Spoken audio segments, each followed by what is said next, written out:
Last summer, hundreds of people gathered for Black Lives Matter protests in cities across the UK. Anger over the death of George Floyd in the US had ignited a movement. Now a review set up by the British government claims the UK no longer has institutional racism. There are disparities. We recognise that, and the disparities that we've looked at are in education, in employment, crime and policing, and health.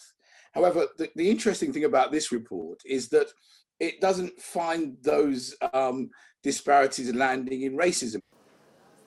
The report found that children from black, ethnic and minority communities do as well at school, or better, than white students.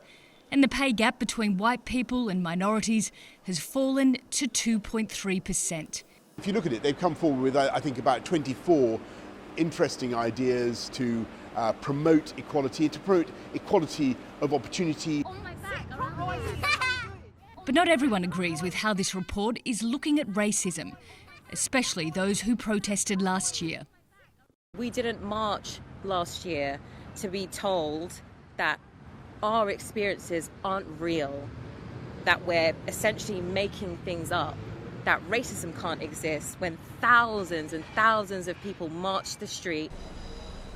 Others say the report fails to acknowledge that there is structural racism. People said at the time when he commissioned the report that it was a whitewash, to use a slightly unfortunate phrase. And that's what it's turned out to be, you know. And the argument that institutional racism doesn't exist is just absurd. As for COVID-19, in the UK, coronavirus has disproportionately affected ethnic and black communities. One reason for this is they're more likely to live in deprived neighbourhoods, have poorer health and work in frontline jobs with insecure pay. And that makes it difficult to isolate if you catch the virus. Now, with vaccines being rolled out, some people in these communities are reluctant to take it up, leading to fears the disease could become endemic in racially diverse and deprived areas. But the government says all this has nothing to do with racism. Nicole Johnston, CGTN, London.